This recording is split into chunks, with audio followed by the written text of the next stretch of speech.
is it May 2019? Who approved this? I disagree. It's still April, right? You agree, guys, right? Hi everybody, I'm Jessica Nicole Dickerson, aka JND. Welcome back to another video. So if this is your first video that you're watching, make sure you subscribe and check out my other videos because I have plenty of content for you to check out. Yes, and if you're returning, thank you. I appreciate you so much. Okay, getting into the video, I am doing a April wrap up because apparently 2019 has zero chill and is just flying away at the speed of light. And I managed to read 12 books in the month of April, which is so exciting. And most of them were audiobooks, so yeah. Feeling good about myself. Okay, getting into it. First book I read was How It Went Down. I took it out from the library and I also listened to the audiobook, which I recommend because it's a full cast of characters and there's a lot of characters in this book. So How It Went Down is about an incident where a African-American child, he's a boy, he's like a teen, gets shot, and this book goes through the different perspectives of the characters. People were making it about, well, he could have been a gang member, or well, he could have been a good son, he could have been an academic. And in the whole entirety of the book, it just kind of displays that, why are you deeming someone good or bad? He died. Like, that is the wrong, if that makes sense. That we shouldn't be debating whether or not he deserved to die. It's the fact that he did die. So I really like that. And I also like that through all these perspectives, we talk about communities and expectations, goals, aspirations, people wanting to do more with their life, and then certain people having to sacrifice their needs for others. So yeah, I thought it was a very good book. I'm so excited. And I also like that they had some differing opinions. Like, we got the opinion of the person who shot the boy and how he was fearing for his life and all that, you know, whatever. I guess I respect that opinion, and I like that it was placed in the book so we're not too biased, but at the same time he's still a killer and should be looked at like a killer, you know what I mean? And we also got some perspective from parents who were like concerned, so it was very interesting. And I gave How It Went Down 5 stars. The next book that I read was The Love and Lies of Rukhsana Ali, which was freaking amazing. Oh my god. It is about a girl, teenager in high school, who has a girlfriend, but her parents are Bengali and they are very traditional, and they don't even want her to they want to marry her off. They don't want her to have to worry like they did about money. So they have a very different idea of life, and they would not be okay with her being a lesbian until they find out she has a girlfriend. And things hit the fan, literally. This book talks a lot about the differing traditions, progression, like why are we still worried about this and that.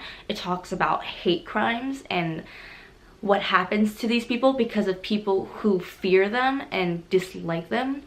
The privilege we have in America, basically, and also has conversation between this character, the main girl, and her friends, and how her family is very different from theirs, and the privilege that some people have where they could come out to their family and it'd be okay, where some families don't have that. And I'm not saying that not just brown people have that problem. There are families that have that issue, that if you were to come out, it would not be okay. And her friends learned that the hard way. Yes, it was so good, and it's so hard to talk about because there's so many things encapsulated in that book, but it was a 5 out of 5. So good, so good. The next 2 books that I read were mangas, and they were volumes 4 and 5 of House of the Sun. So it's that cute manga I've been reading for a while, and they gave them both 4 stars.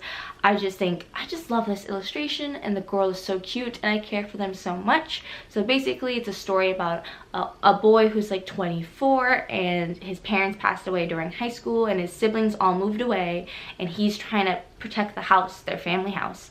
And he's alone in it, and he's kind of lonely. And there's this girl who lives with her parents. Basically, her parents got divorced, and she rarely saw them throughout all her childhood, so she would go and visit the boys' house all the time, and they would invite her over because she was alone all the time. And then during high school, one day she was just like, I'm moving out. And I think she wanted her dad to be like, no, stay with me. And he was like, bye. So she left, and now she's living with the boy, and there's kind of some romance happening. But yeah, I really like the story.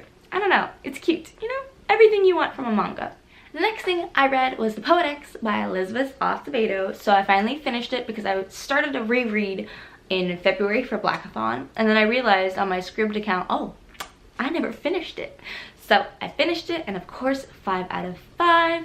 It is about the Osmada and how she's curvy and wants to be a poet and express herself and to not be ashamed of her body, and also talking about faith and her family relationships. And I'm sure all of you have heard about this. So yeah, great book. And if you haven't read it yet, listen to the audiobook. Give it a twirl. The next book I read was For Everyone by Jason Reynolds, which was a cute little book that I found on Scribd. I think it's really good if you're a creative to like feel motivated, and it's something you could just put on and motivate yourself. But it's a 4 out of 5. It doesn't really have a plot. It just makes you feel like, yes, I'm doing right, I'm hustling hard. Yes. I don't know. I would recommend it if you're a creator and you're struggling and you're trying to get motivated and you need a little spark, a little something.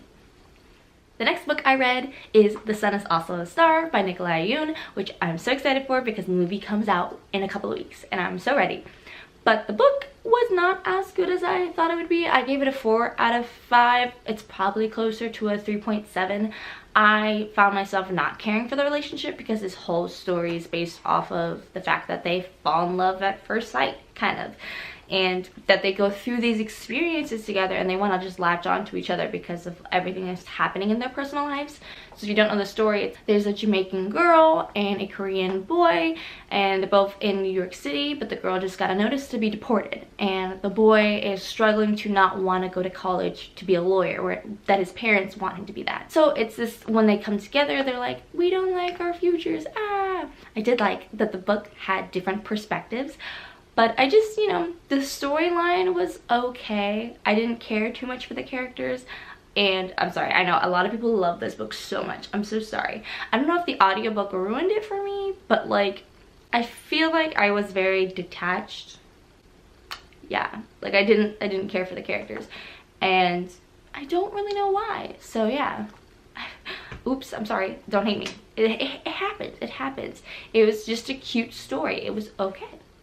The next book I read was The Opposite of Always by Justion Reynolds, I believe. The story is about a girl and a boy who fall in love, but the boy soon realizes that this girl has sickle cell, which is an illness that makes you suffer from chronic pain, and you can die from this because of like a weak immune system and all this other stuff that gets affected. And because when you have sickle cell, you have like a lack of oxygen, and it can shut down your body, and it's very sad. But the story is about him going back in time repeatedly to go and save this girl and try and, you know, have a life of love with her. And I like the concept of the story. I like the representation. I like how they tried to educate us about it. But I didn't like that I didn't care for the characters, and that the story repeated only a few times, and it's implied that it was repeated a lot, but I wanted to see more struggle. I know that sounds weird. I'm a masochist. But yeah, I didn't love it. I feel like it was really long and drawn out. So yeah. But it talked about some cute things, and it's also that insta-lovey trope. So if you like that, you might like this story.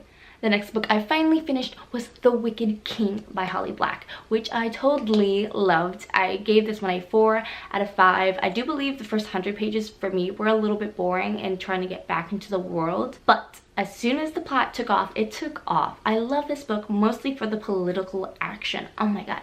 And I really need to get more into like high fantasy with politics and stuff because I just love it so much. I like a book that has a plot that I cannot see coming, and I was pleased by The Wicked King. So if you don't know, it's about a fairy world and these kids and it's the second in a series. And I'm sure everybody knows about Wicked King, in case you don't. Fairy world, kids get swept away into it because their parents get murdered by this guy. They get stuck in this world and they try and survive, basically. It was good. It was a good time. The next book I read was Queens of Geek by Wilde, which was also really cool because it had like fat rep and it had autistic rep, and one of the girls were bi, and it just talked a lot about great things. And it was about these 3 friends that are from Melbourne, Australia, coming to Comic-Con and doing like having the best weekend of their lives. One of the girls is an actress, so she got to go to panels and stuff, which is really cool because I'm an actress and I really want to go to Comic-Con one day. we'll see. But it was just a very cute story. It talked about love and loving yourself and how to deal with anxiety, and I think it's so, the representation for autistic being on the spectrum was so good, and the author is on the spectrum too. So I feel like if you are autistic or if you're interested in learning about that perspective, this book is so crucial to that. So crucial. 5 out of 5. Very cute. Okay, and the only play that I managed to read this month was Venus by Suzan Parks. And if you don't know plays, Suzan Parks is a very popular contemporary playwright, and she kind of writes in non-linear stories.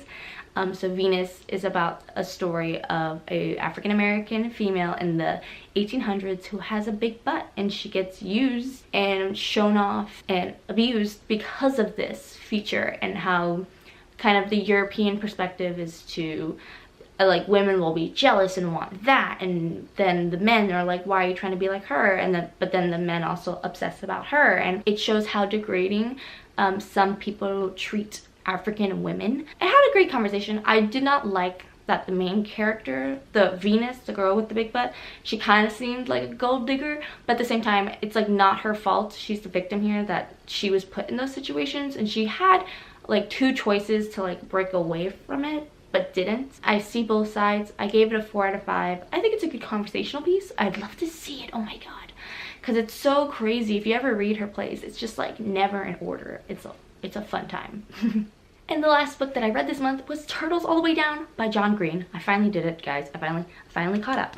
So freaking excited. So this is about a girl who has anxiety. She has a lot of impulses, and I think she has like OCD, because she is like really freaked out by germs, and her own thoughts will be all about like, you need to clean this, you need to change that, you need to do this, or else you'll die, you'll die, you'll die. And I think it's because she had a traumatic event as a child. The plot line is that a rich billionaire dad runs away, and she ends up finding this boy again, and like they have this little romance. But I like that the story's not about the romance, it's about this character dealing with her mental issues, which was good. I still think it was a 4 out of 5. It wasn't a romance, but also talked about this girl's anxiety, but that was kind of it. And I feel like the relationship between this girl who is facing her anxiety and her friend kind of patched up really quickly. And yeah, I didn't like that. Even though, like, of course they had their issues and they aired their grievances, I just wish there was more like conversation, just a smidge, because I feel like YA is that perfect place where you can educate people how to have these conversations, if that makes sense. Yeah, so that's all that I read this month. Ooh, so exciting. Yeah, and stay tuned for my next few vlogs and stuff like that, because it's summertime and I'm gonna be reading way more, and I'm so excited. So yeah, make sure to give this video a thumbs up if you liked it and enjoyed, and yeah, subscribe too while you're at it. And I hope you guys have a great day. I will see you in the next video. Bye.